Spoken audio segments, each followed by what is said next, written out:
Hello, this is DrPaulCottrell, and I'm going to be doing a special report on bird flu.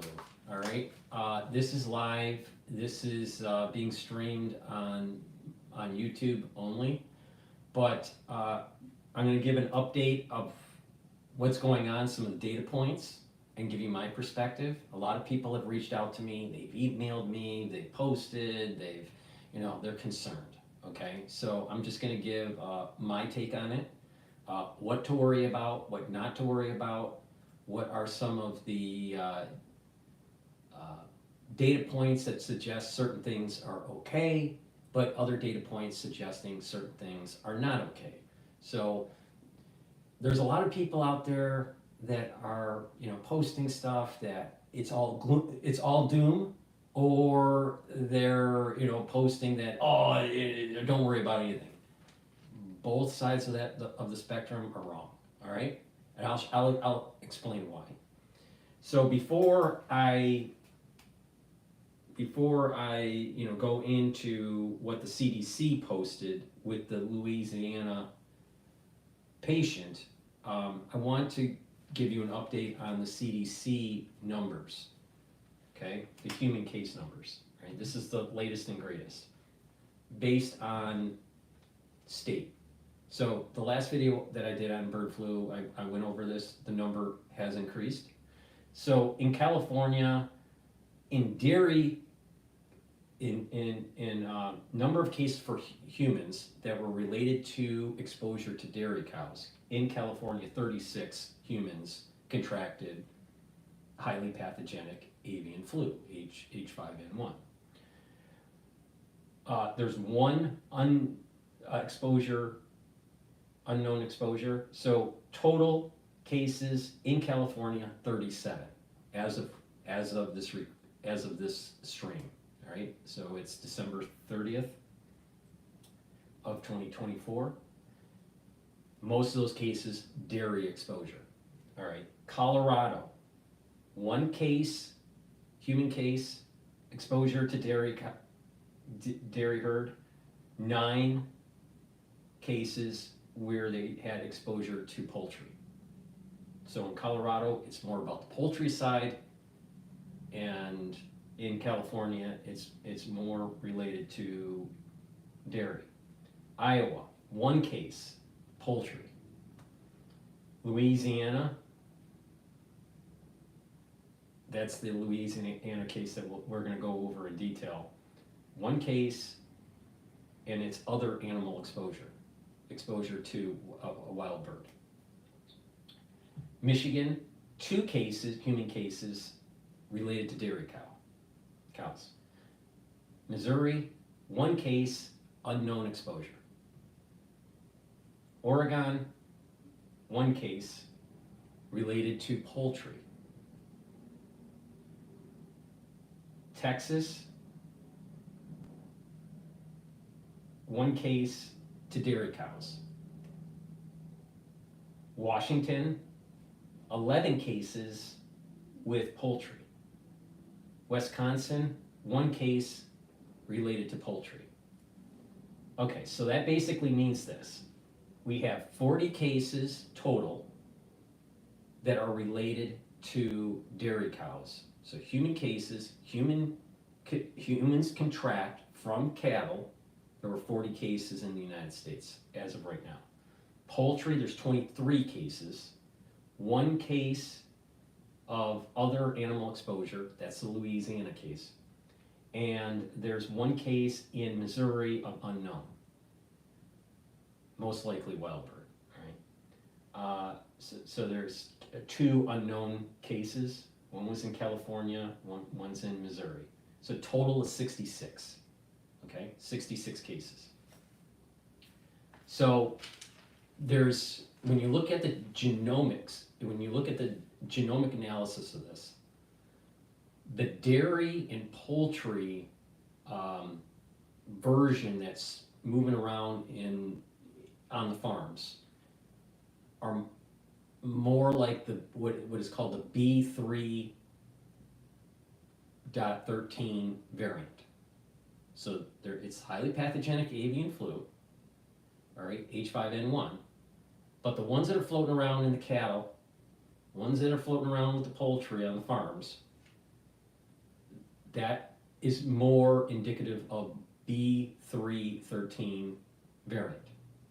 What's floating around in the wild birds that they've been testing, and they're catching wild birds and testing them, and the case in Louisiana is the variant D1.1. Okay, that's really important. I'll go over why that is. Okay, so the next step in this video or this stream is going to go over the CDC announcement of the patient from Louisiana. Okay, the previous video I did, I stated they had they did an analysis of the genome, but not a deep analysis of the genome at that point in time that I did that video, and that they did say that that person had the D1.1 sequence. So, but they didn't know what kind of like the details of the mutations. Now we know the details of the mutations. Really important, all right? At the time, there wasn't much known about the patient. But patient is older, had exposure to wild birds in their backyard, and had comorbidities. Okay, so they didn't, they weren't that healthy, all right? And this person started having respiratory distress. Now, people need to understand that, you can have something relatively benign, but if you have a condition, it could be problematic, all right? That's the whole problem with the comorbidity part. So the question comes in, over time, will we see other patients contract D1.1 from wild birds and not have a comorbidity and have similar manifestations with their respiratory tract? All right? Chances are they will show some level of respiratory problem because of the changes that took place with the genome for D1.1. Okay, so I'm going to go over those details. So bear with me, and then we're going to go into some of the problems with the inoculation. All right, and I'll explain a little bit about the fourth cocktail and how this all ties together. All right, no one is telling you this. All right, no one, not Alex Jones, nobody. No one has the insight that I have on this. All right, so that's why it's so important to really just pay attention to what I'm saying. You probably have to watch this a couple times for it to sink in. All right, so I'm going to go over the CDC report. I took notes on it of the Louisiana patient. All right, and the genomic sequence from that Louisiana patient. So they took some samples, and this is the results. So that patient does have the D1.1 variant, not the D3.13. The D3.13 variant is in the cattle, all right, and the poultry, and that has different types of mutations. The D1.1 has other types of mutations. Problem comes in is that if D1.1 mixes in a population of D3.13, then you have a much bigger problem. And this is the worry that individuals have, is that as these things are circulating in different animals and crossing over to humans, that there's going to be higher affinity to the upper respiratory receptors. So we have two main receptors that are important to understand. We have a lower receptor called alpha-2/3, and you also have alpha-2/6 in the upper respiratory area of the lung. Mutations are starting to take hold with the D1.1 that has higher affinity to the alpha-2/6 receptors.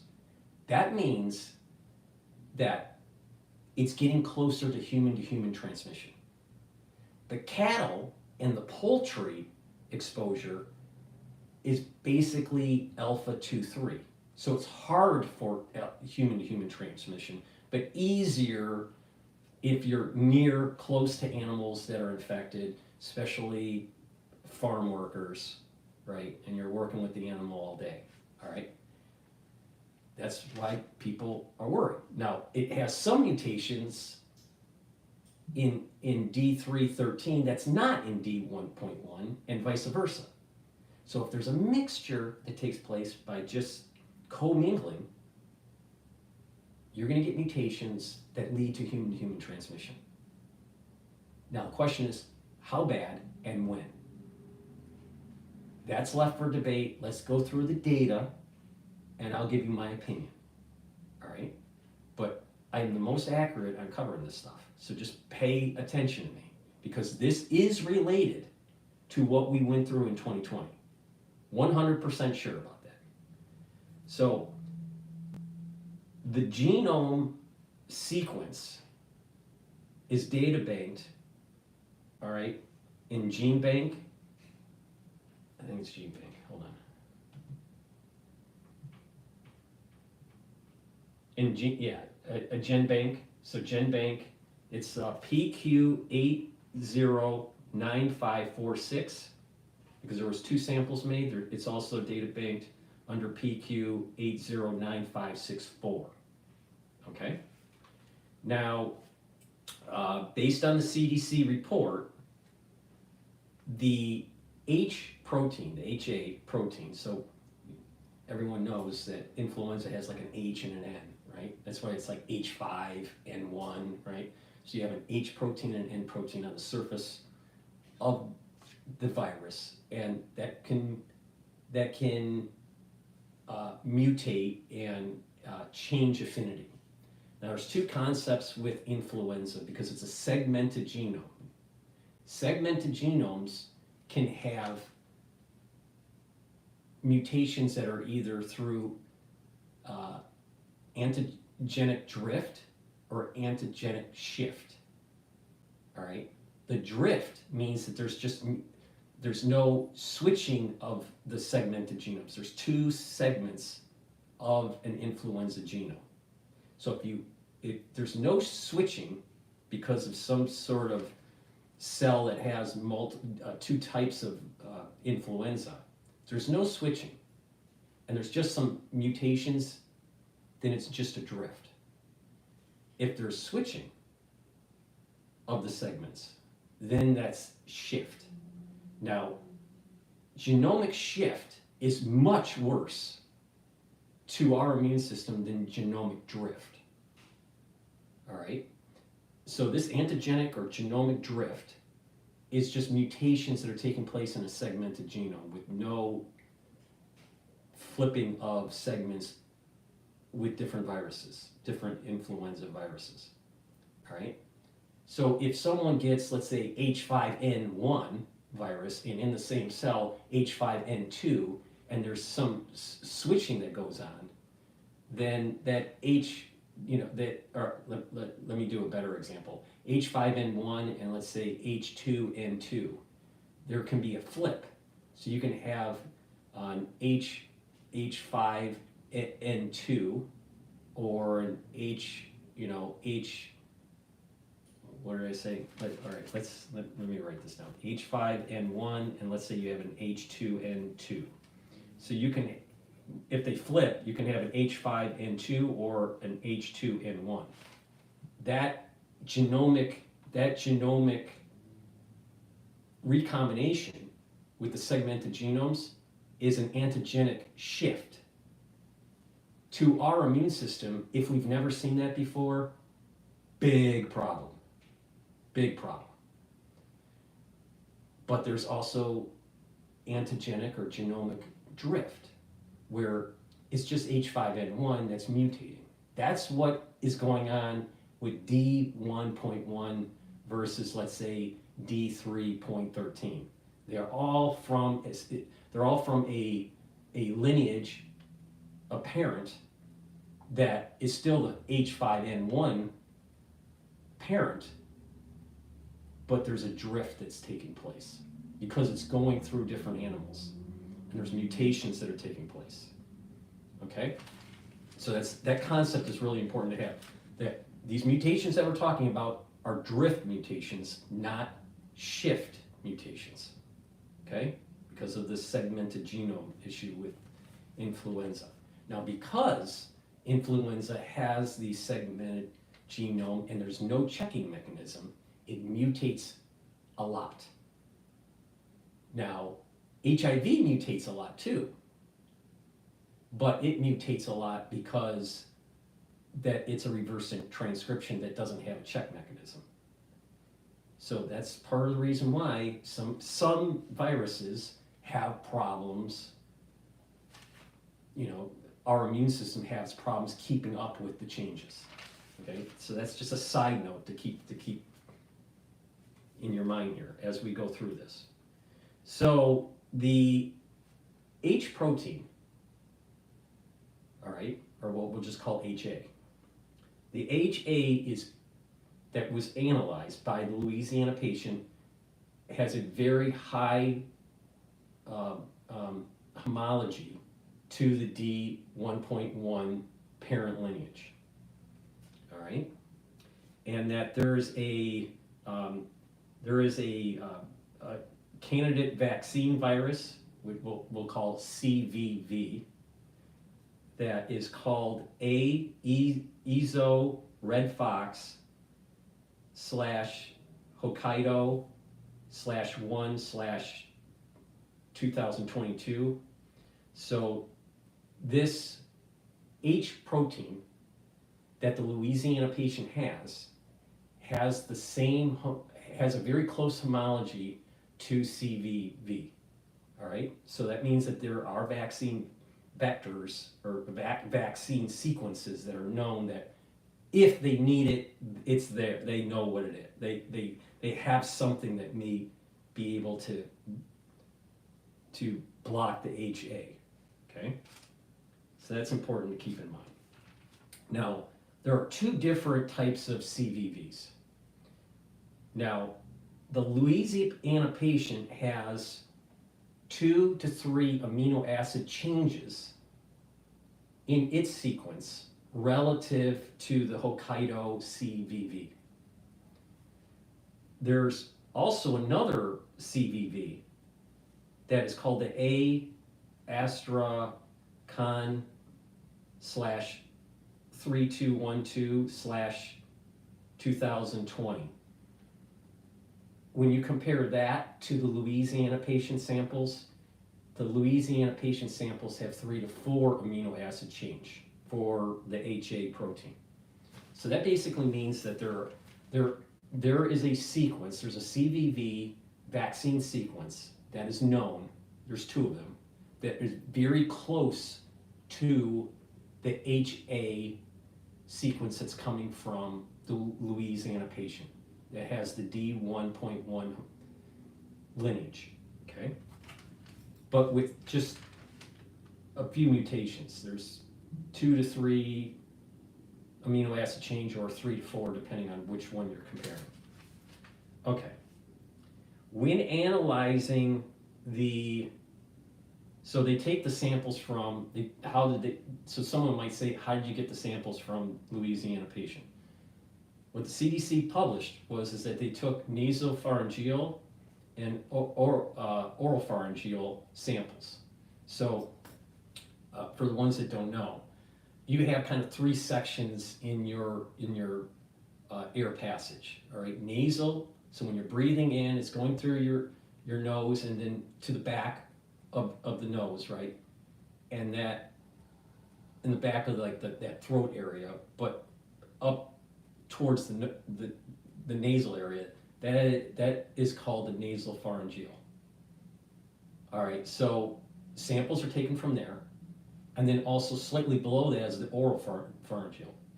So samples were taken from the nasopharyngeal and the oropharyngeal.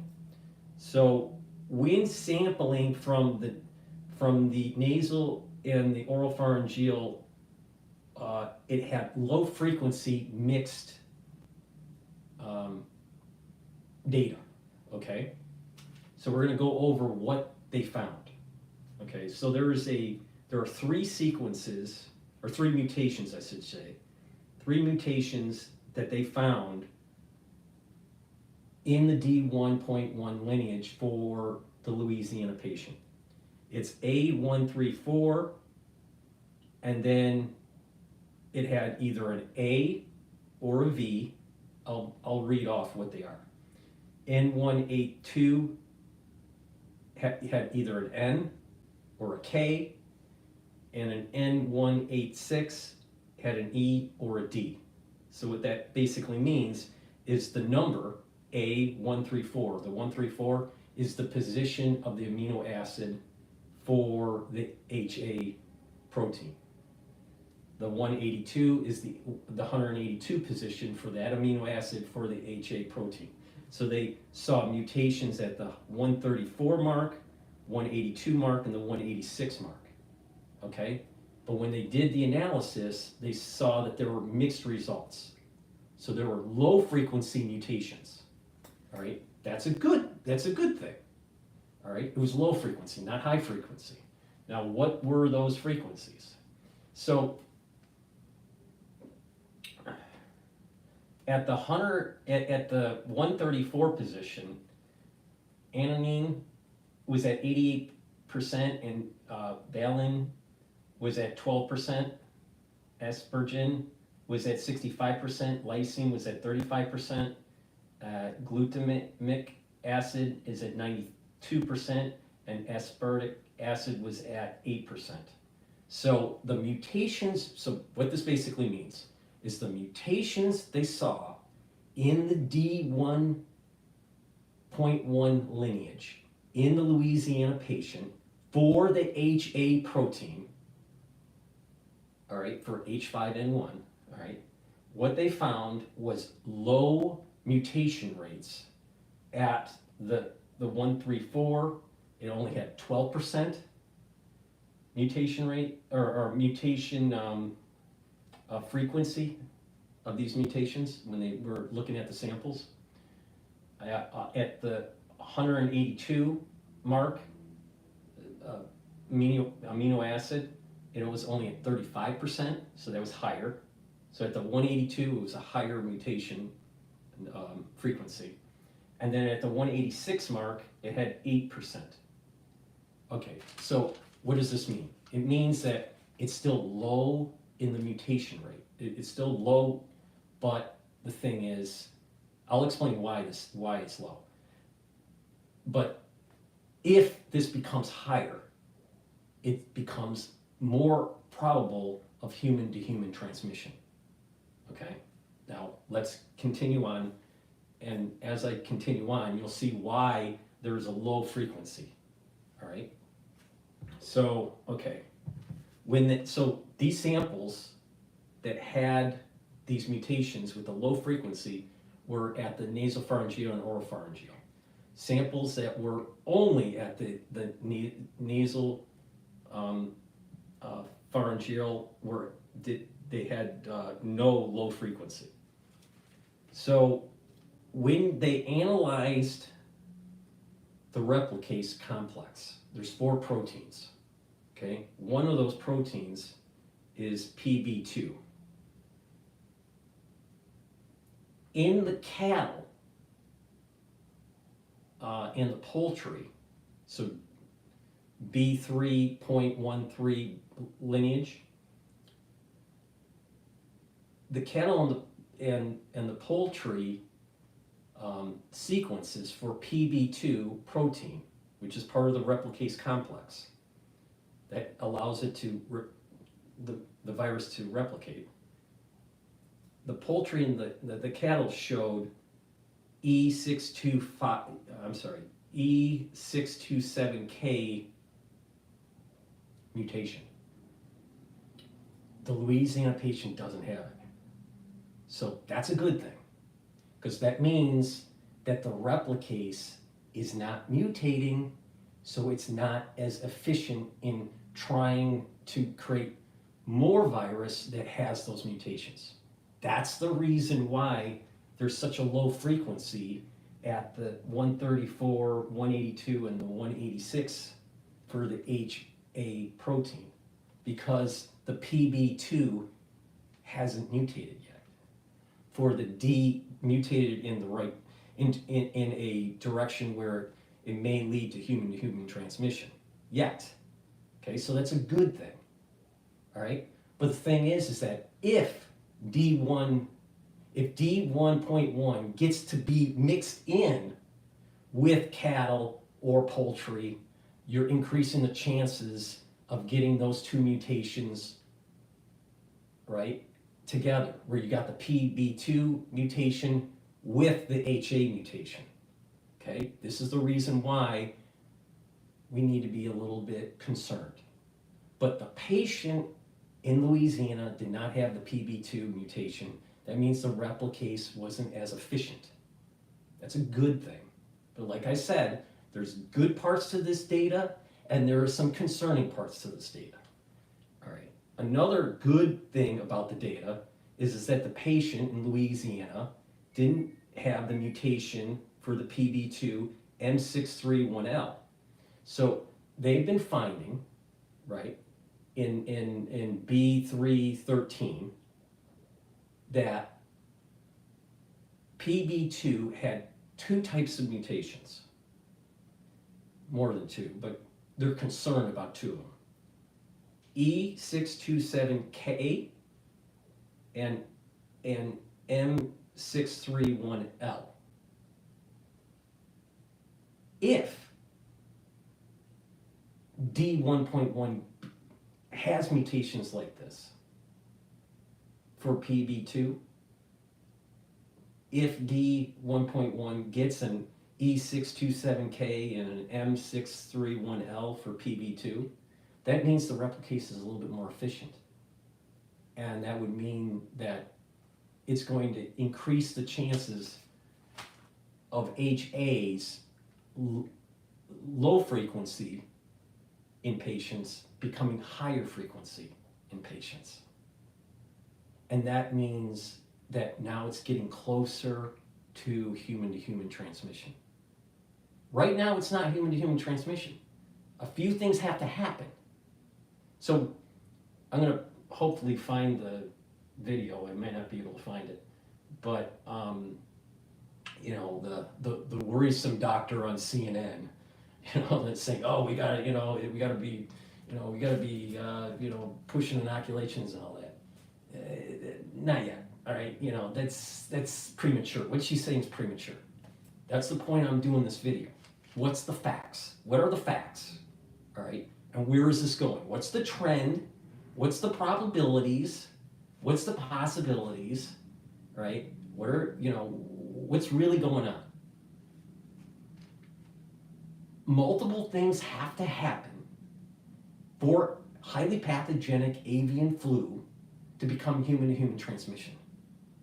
All right, multiple hits, but those multiple hits are increasing in probability of happening.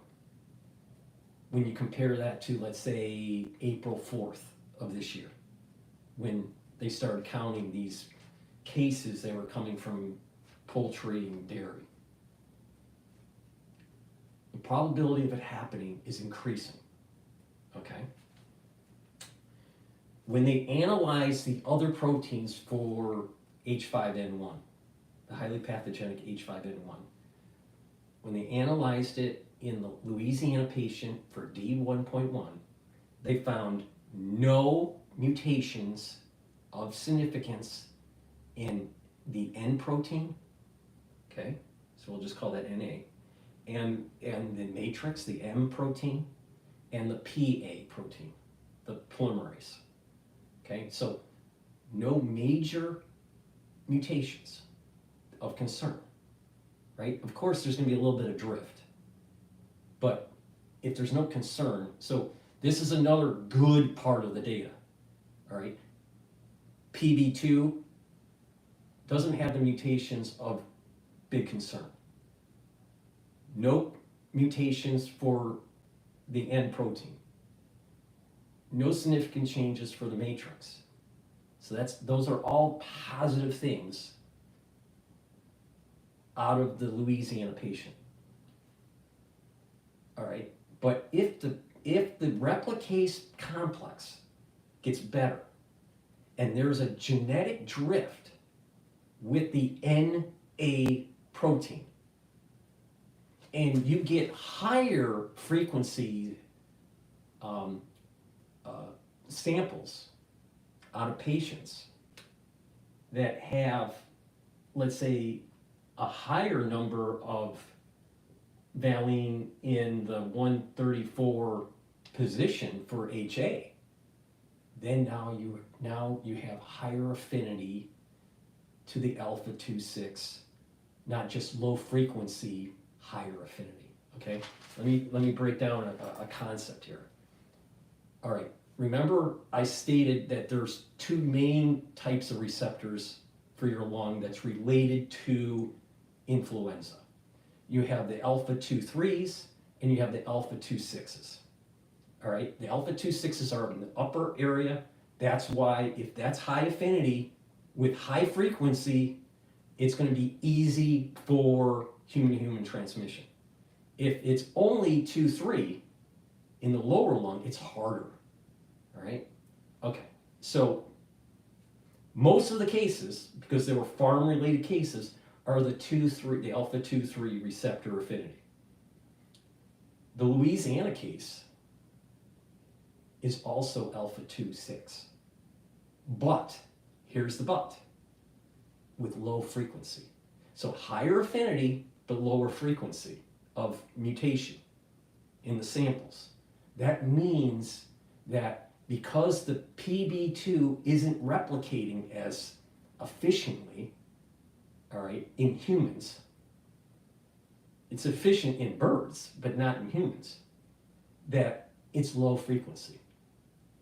But once it starts to become better, if PB2 mutations start to take hold that are more efficient in humans, then the low frequency mutations for HA start to go up to higher frequency. And when they're higher frequency, you're going to have higher affinity, more replication, and that higher affinity to the alpha 2/6 is going to cause an outbreak.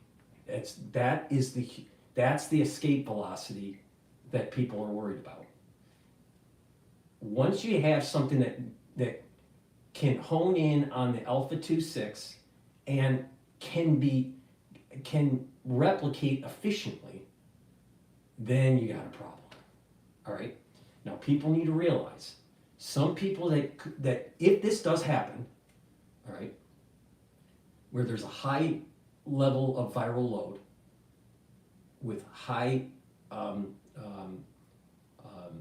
affinity to the alpha 2/6 receptor, right? Certain patients are going to get ARDS. Not everybody's going to get ARDS, but this could be very problematic. Now, if people don't get ARDS, it's going to feel like a really bad cold. The ARDS patients, that's like COVID. All right, so people need to pay attention. Doesn't mean everybody, but if this starts to mutate and it becomes human-to-human transmission with ARDS, which is possible, we're not there yet. Multiple things have to happen for it to get there. But if it does, you got a fucking real big problem. All right? So this is why, the ones that are saying, oh, don't worry about anything, wrong. Alex Jones, wrong. Wrong. Wrong, wrong, wrong, wrong, wrong.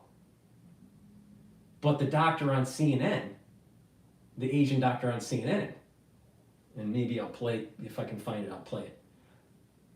Saying, oh, we got to do emergency, inoculations and, blah, blah, blah. Wrong also. All right? There's an increased probability of human-to-human transmission to be taking place in 2025. maybe 2026. Maybe we'll have the higher frequency mutations for HA with the higher affinity to the alpha-2,6 receptors, but maybe we won't have the truncated, mutated N protein. Well, that's going to be problematic, but not as problematic. But once we have the truncated mutation, once we have mutations that truncate the N protein, that's really problematic. So you have this PB2 replication complex mutations that are being able to replicate the virus to replicate better and more efficiently in humans, and it's honing in on the alpha-2,6 receptor, and it's truncated its N protein. Those are all signs relative to just understanding how influenza works in humans. Those are all signs of we are increasing the probability of individuals having human-to-human transmission with ARDS. All right? Okay, so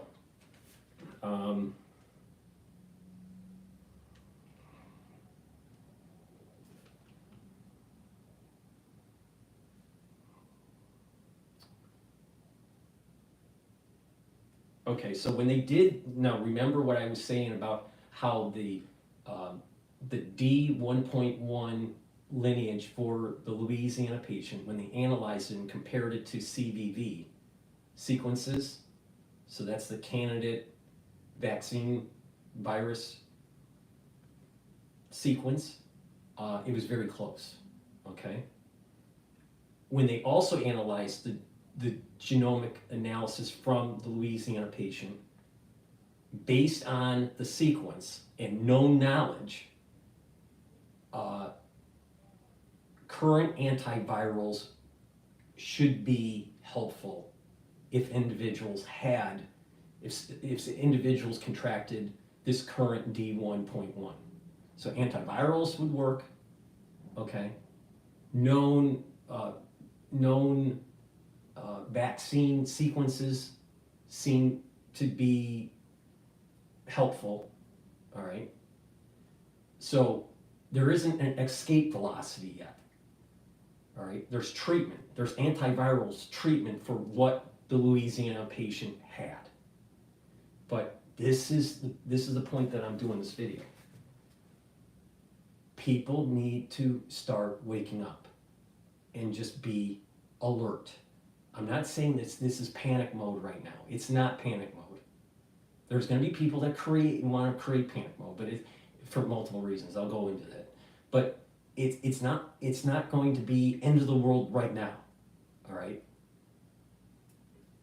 A series of mutations have to take place for that to happen. But it's increasing the probability of this to happen. It's not going to happen tomorrow. I suspect that what's going to happen is that there's going to be a circulation of D1.1 with the D313. D1.1 with B3.13. And that circulation will probably lead to mutations where you have PB2 that are more efficient in humans and also have the higher affinity with the alpha-2,6 receptor. Okay, so that's what we have, all right? We have some good data, all right, on the Louisiana patient where, okay, some things are problematic, all right? We have an alpha-2,6 affinity now. That's bad, okay? What's good is that we do not have in that patient a PB2 mutation where the replicase is efficient in humans, only in birds, okay? And that's part of the reason, that this person, contracted it from a wild bird and it doesn't have the PB2 human mutations yet. But as more people are exposed to the D1.1, it will take hold over time. I don't think it's January. I don't think it's February or March, but you're going to start seeing some mutations starting to take hold. I don't think escape velocity is going to happen yet, in the first quarter of next year, of 2025. But I'm worried about this. I'm worried about the second quarter. All right, it's warmer out. Birds are flying around. People are moving around. And people are going to zoos, and the farms are very active during the summer. There's going to be a spread. There's going to be a spreading of this, and something's going to take hold, and something's going to get in a human, and there's eventually enough mutations that take place that leads to escape velocity. All right, escape velocity, I think, is going to take place with high affinity to alpha 2,6 with H protein, with a very robust multiple hit mutation on the 4 proteins that make up the replication complex. Now, PB2 is the big one, but there are 3 others. Enough mutations within that complex will lead to this escape velocity, right? That will have additional mutations that could have the truncated N protein. So, one could say, well, maybe escape velocity doesn't happen until the N protein is truncated. Okay, that could be a good delineation point. Or is the delineation point human-to-human transmission, maybe not as efficient, maybe not causing ARDS, but it's still human-to-human transmission. So human-to-human transmission, not onesie-twosie, not just 1 or 2, but like a good clip and a decent number of human-to-human transmissions that take place in 2025, I would say that's the beginning of escape velocity, independent if the N protein is truncated or not. I suspect that you're going to have some people that get ARDS without the N protein truncated. But I think that really depends on, does someone have comorbidities or not. I think it starts to become much more problematic when the N protein is truncated and you have that escape velocity and people don't have comorbidities and they're starting to develop ARDS. All right, so, it's a fine line, the debate on when's the escape velocity. I personally think the escape velocity is at the point where you have a decent number of people that are contracting H5N1 human-to-human transmission, not through just birds, not through just cattle, but the human-to-human transmission, that's when escape velocity takes place, independent of the N protein truncation. But it becomes very problematic with the N protein truncation. So that's where we're at, all right? Is it a crisis right now? No. Even if you're a farm worker, it's not that big of a deal at this moment in time. It's mostly conjunctivitis. But part of the reason is because it's a B3.13 lineage. Doesn't have the alpha 2,6 high affinity. The birds that are floating around that people are in contact with for some reason have a slightly different lineage. It's the D1.1 lineage, not the B3.13 lineage. And that lineage in humans has higher affinity to the ACE2. Not the ACE2. Back in the day it was ACE. The alpha 2,6 receptor. So, but it's low frequency. And that's because PB2 doesn't have the mutations yet. But it will get those mutations, either through recombination as it's moving around in different species and coming back into humans, or it's just going to, or there's going to be enough drift in humans just with exposure with birds, and that wildlife exposure is going to increase when the weather gets better. So you're talking about spring, summer. That's not going to happen right away. So it has to like do a few cycles. And when it does a few cycles, now you're talking about maybe mid or late summer. That's why I'm saying I'm a little bit more worried about the second, I'm worried about the second quarter of 2025. I'm not so worried about the first quarter of 2025, because if it was the first quarter of 2025, that would mean other mutations would have to be floating around in humans that is closer to human transmission. We don't have that data showing that. So since there's no data to show it, we have to assume it's not there yet. All right? So a little bit of good news, a little bit of bad news with that. All right, now let me see if I can find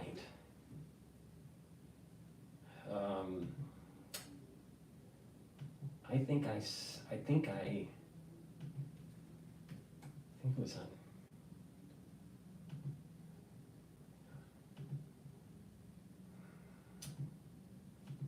I think I have it on X. Let me see if I can.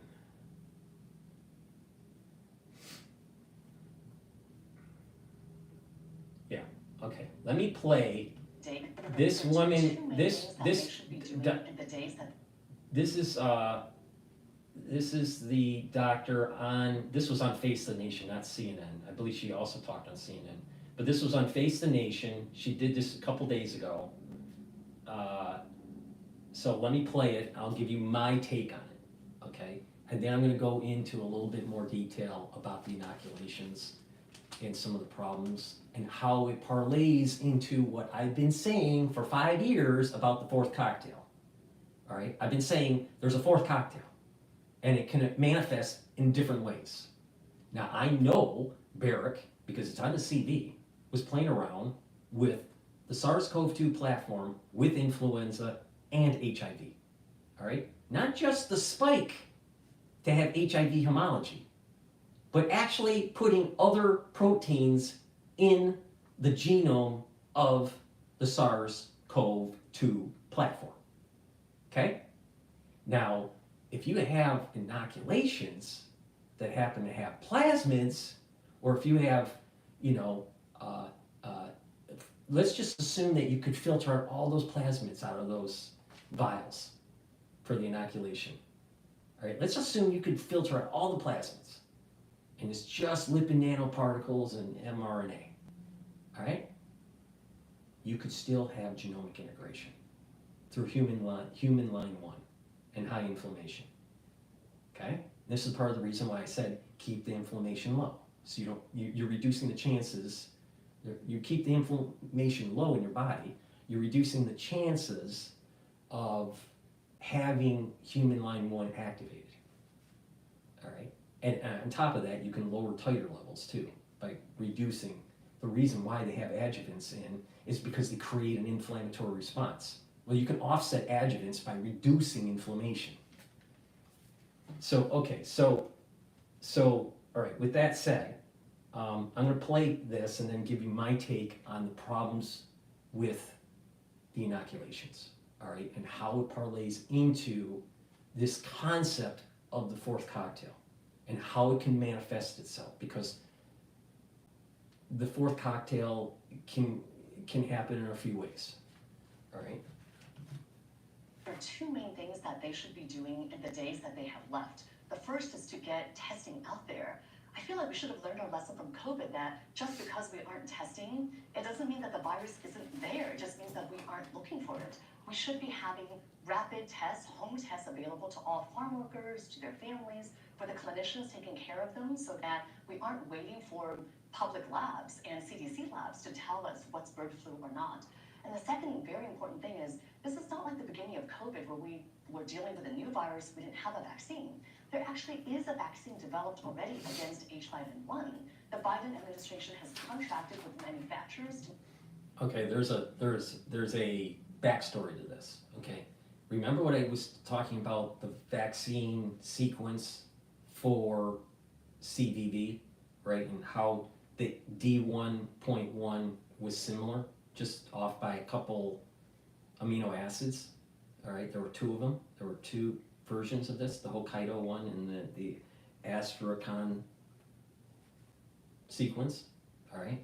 They also, back in July, early July, the HHS contracted Moderna with over $170 million. I think it was like $178 million, maybe it's $176 million contract to develop a inoculation for highly pathogenic avian flu.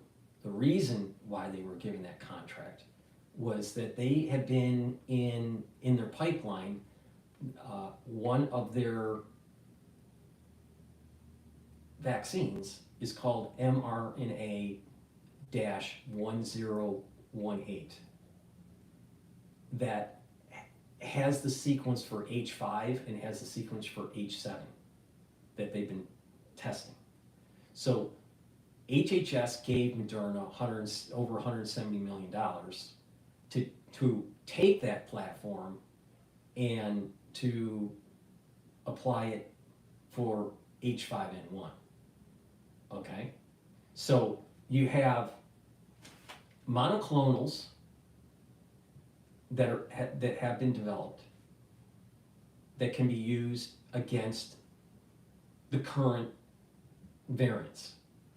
There are antivirals medication that's known to work, okay, because they've been giving some of these to these patients that have contracted it from the farm, and they've been giving antivirals to the Louisiana patient.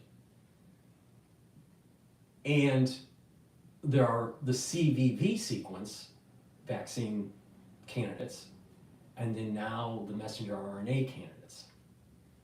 Okay, so that's the backstory. All right, there are monoclonals, antivirals, CVVs, and messenger RNAs from Moderna. There's also another manufacturer from Germany. What's the name of it? CureVac is a German-based company that's working with GSK, also working on it. Okay, so that's the backstory. So let's continue. To make almost 5 million doses of the vaccine. However, they have not asked the FDA to authorize the vaccine. There's research done on it. They could get this authorized now and also get the vaccine out and to far more. It hasn't been adequately tested. If I go to the Moderna website, I'm doing this real time, all right? You know, live, okay? If I go to the Moderna website and I look at their pipeline, okay?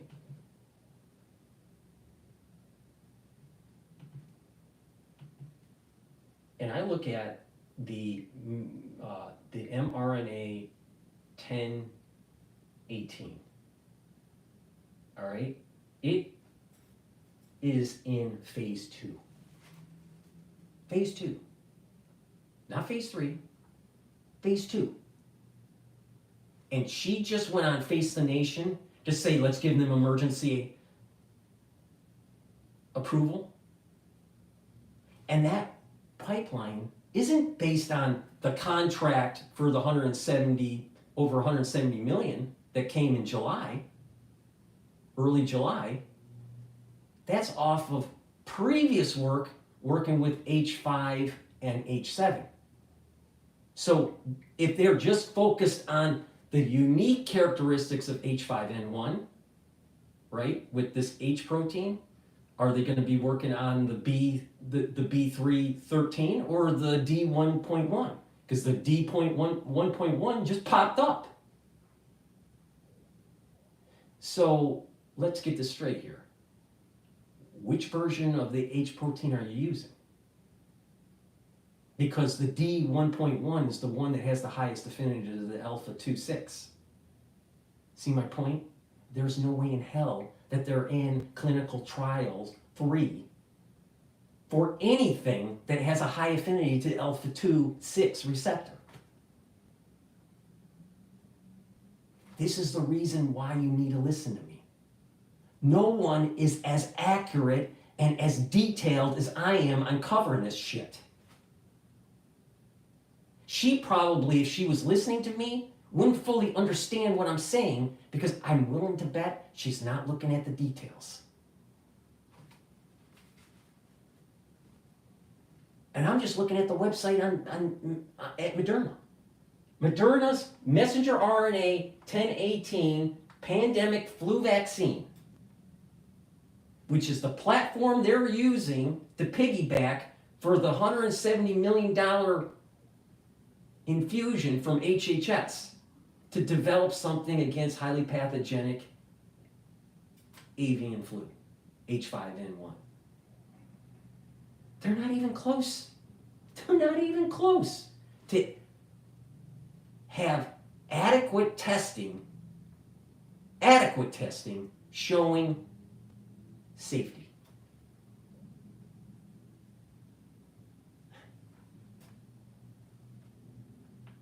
Same shit all over again.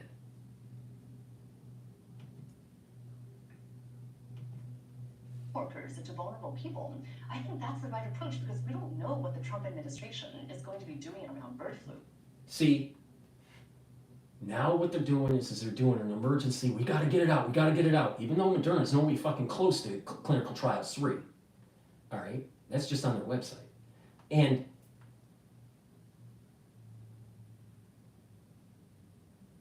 she wants to just pass it through because RFK Jr. might say, "Whoa, slow down, Nelly. We might have a problem. Let's be a little bit more. Let's do more due diligence before we do anything." All right? They're rushing. They're rushing because they're worried that RFK Jr. may slow them down. Rightfully so. So, adequate testing, good clinical data. Don't rush through this. And I'll give you the reason why I think they're rushing through it. Because it ties into how the fourth cocktail can manifest.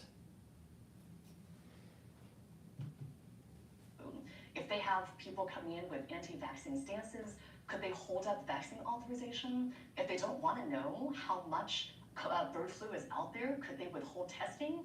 I mean, that's a possibility. And I think the Biden administration in the remaining days should get testing and vaccines widely available so that at least it empowers state and local health officials and clinics. Water surveillance is taking place, and it's been taking place for a long time. All right, so they know all these different wastewater viruses, right? They're doing that for COVID-19. They're doing that for RSV. They're doing that for different versions of influenza. All right, so they can analyze the wastewater. That's not a problem. All right, farm workers, there are thousands that have been tested. I think it was like 9,000, 10,000, something like that. And only 65 actually contracted it. Now, some of them may be asymptomatic, right? But the testing isn't showing much of asymptomatic cases, all right? So, is it adequate enough? Maybe it's adequate enough on the farm, all right? So to say that we're not doing enough, I don't know if that's true or not. Maybe we are doing enough. Maybe we could do a little bit better, maybe at the margins. But to say that there's no testing and all this, that's not true. That's not what the CDC is saying on their website. I mean, they've tested the surveillance testing on this has been they've had a lot of surveillance testing. on humans. I can't find the link right now because they keep on monitoring people, monitoring current situation. All right, the current highly pathogenic avian influenza in 2024, at least 10,600 people were monitored. All right, this is tied to the farms. Okay, I don't know what the population for dairy farmers are and poultry farmers, but you know, almost 11,000 people have been monitored. At least 6,800 with exposures to dairy cows.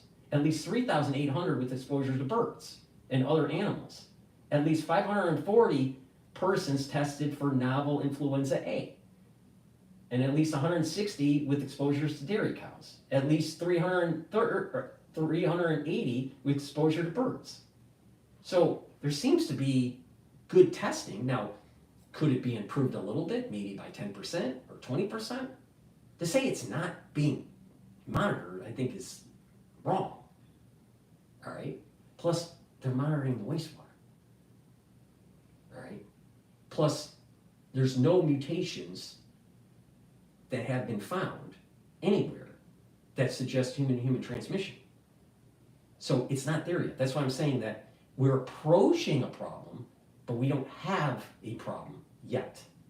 All right? Will we get there? Yes, I think we will get to a human-to-human transmission. The question is, will it manifest as ARDS? We don't know. We won't know until we're there. My gut feeling is that we will see ARDS patients, especially with ones that have comorbidities. Okay, but that's an assumption. But we won't know until we get there. But we're not there yet. So we don't have any human-to-human HP, highly pathogenic avian influenza A, H5N1 at all. We don't have it in humans, human-to-human transmission yet. Now, they're trying to make it seem as though, well, maybe it's human-to-human transmission, it's all asymptomatic, all of it. I don't believe that. I don't believe that for a second. But we will get human-to-human transmission. The question is, how bad will it get? It becomes, if certain mutations happen, it can get pretty bad. All right? But we're not there yet. We're not there yet. But there's a lot of surveillance that's taking place on the farms. Now, outside of the farm community, there's water surveillance that's taking place. So what they want to try to do is let's try to capture as many false positives as possible and find out how many asymptomatic people there are to create a worry within the population to go and get an inoculation. Why do they need that inoculation? Well, I'll tell you after we play this. Clinicians to do the right thing for their patients. Dr. Wen, is bird flu in humans super dangerous? Well, the World Health Organization estimates that in prior outbreaks of the bird flu, that the mortality rate is 52%. 52%. However, in this most recent outbreak, it seems that most cases have been mild, and maybe some people even have asymptomatic. I answered the question in so much more detail. Infection. But the question is, we don't know what happens when bird flu affects more vulnerable individuals. People infected so far in the US have been mainly farm workers who are working, presumably generally healthy, as opposed to what happens when you get to children most of those farm workers are exposed to a version that is alpha 2-3, plus they're healthier, presumably. But the problem is the Louisiana patient, where the alpha 2-6 receptor affinity with low frequency but higher affinity is taking place in a person that wasn't that healthy. All right, that's a problem. So let's not worry about the farm workers right now. I'm not too worried about the farm workers. I'm worried about D, right at this moment in time, until some other variant pops up. I'm worried about D1.1, not B3.13. All right? Commingling them together is very problematic. All right, because you're getting best of both worlds. You get the higher, the higher affinity, the alpha 2/6, and you get the mutations for the PB2. Pregnant women to older individuals with chronic illnesses. We don't know how deadly, how dangerous bird flu is going to be for those individuals. And again, that's one more reason why we don't want it to spread and acquire more mutations. Well, all right, that's my take on her, okay? All right. She, again, the messenger RNA 1018 platform is in clinical, it's in phase 2, all right? So it's done the preclinical development, it's done phase 1 clinical development, it's still in phase 2, hasn't approached phase 3, all right?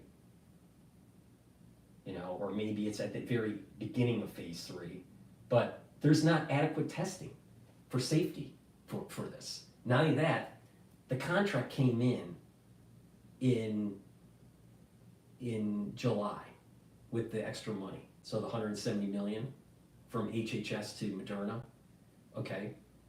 So there's not adequate testing. Let's just say they were able to ramp it up and have no mistakes whatsoever and have something available 20 days after they got their check. Okay. So now you're talking about July 20th. All right. And you're telling me that you really understand all of the negative externalities of the inoculation from July, and it has to be 2-shot, right?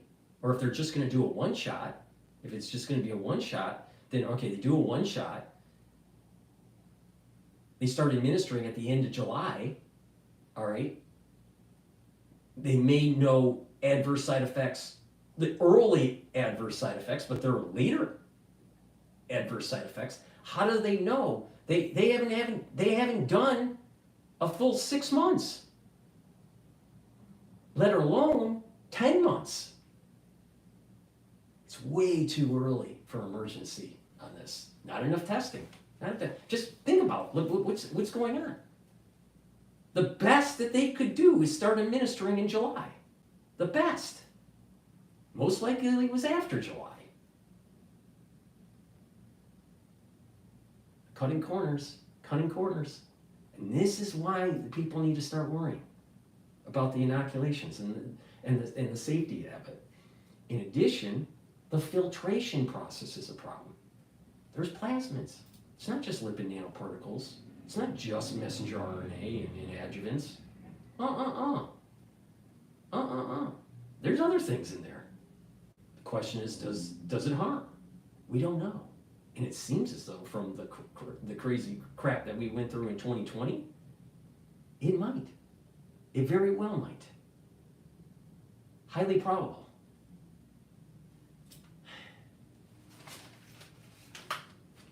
And I'm saying it nicely.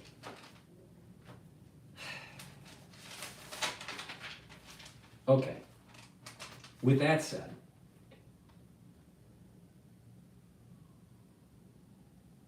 that is my overview of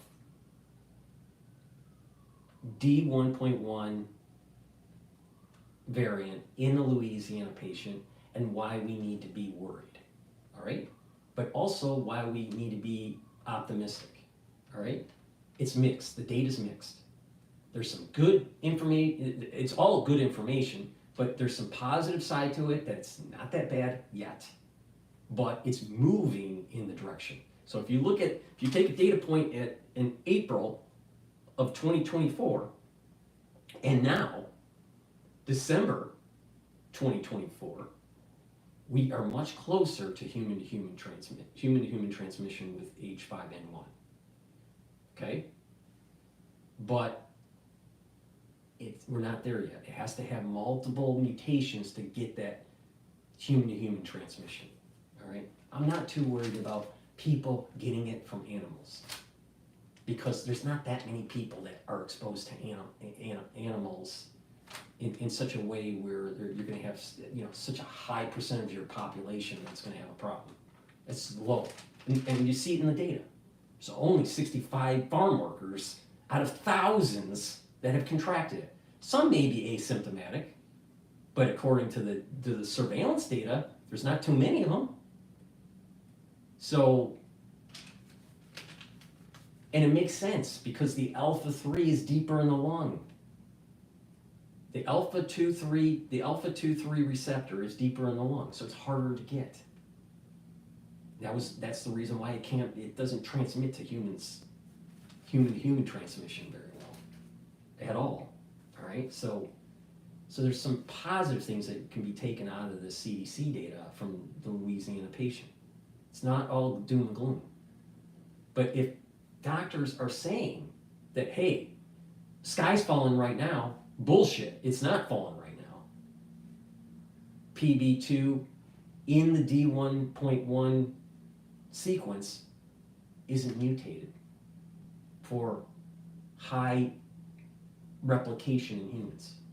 And that's the reason why the low frequency in the Louisiana patient for the mutations for the HA protein.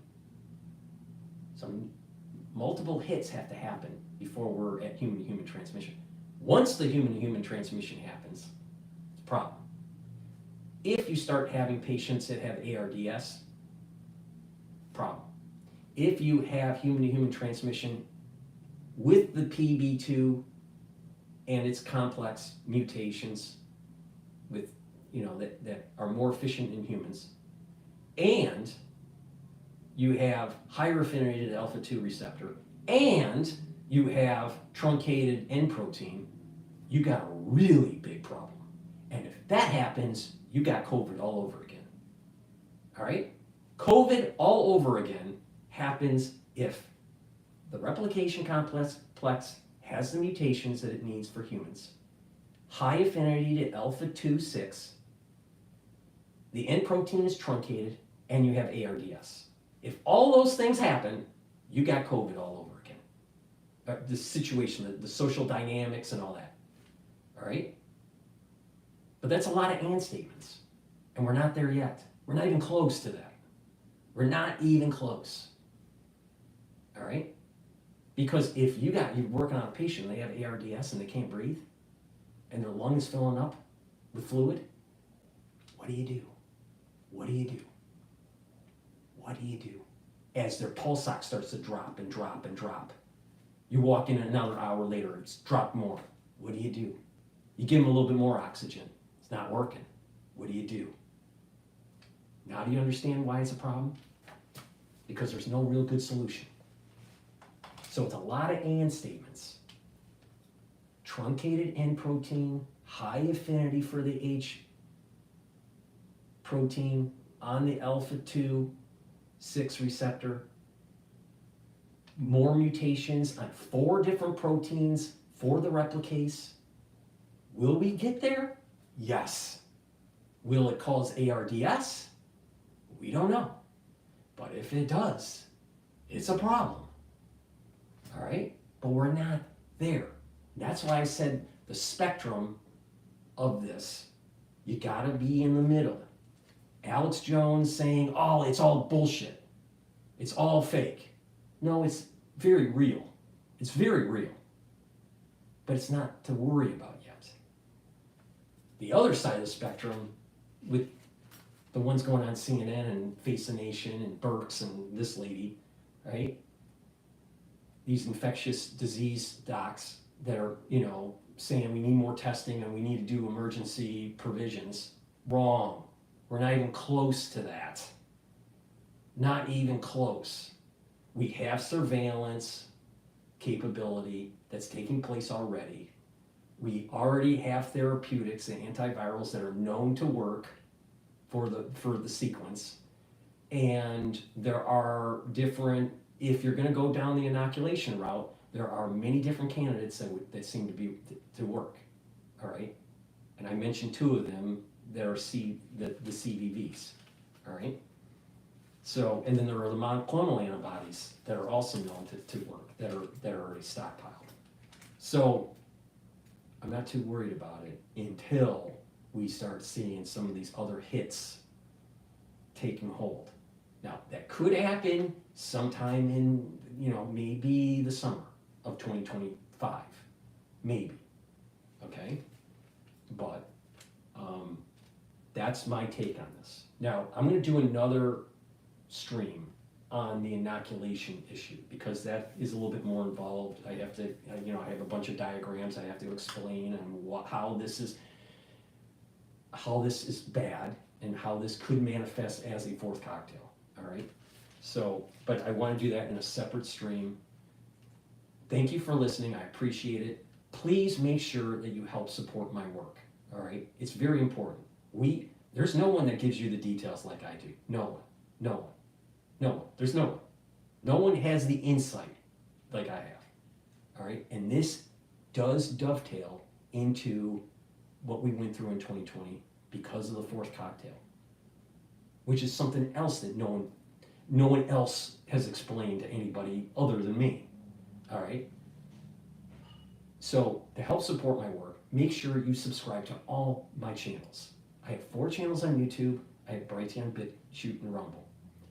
Help support my work by making sure you subscribe. I also have these live streams. I have it on YouTube and I also live stream on Rumble, and I do X Spaces and all this stuff. Share the links. Ask your social media followers to follow me. We're going to be going through tumultuous times during the Trump administration, all right? And this is one of them. And we're going to walk through it together, and in terms of this, I will tell you how to navigate. Just follow my lead and you will be okay, all right? Ask your followers to follow me, and it's going to be a team effort, all right? And we can make this a better place, but you got to pay attention, all right? And in addition, with subscribing and sharing the links and asking your social media to follow me, help support the work, all right? You can help support the work many ways, and I've mentioned to it 1,000 times, probably 2,000 times.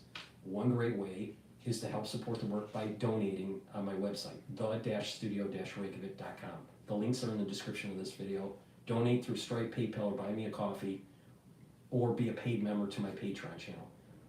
I have thousands of videos like this for free for people, so I can help people understand what's going on. Because it can get confusing. You're not getting full information from the mainstream media. And I don't even think the experts that they're talking that CNN is interviewing even understand the details. All right, so please help support my work. And obviously, the website provides things that will help you. All right, we'll talk about that later.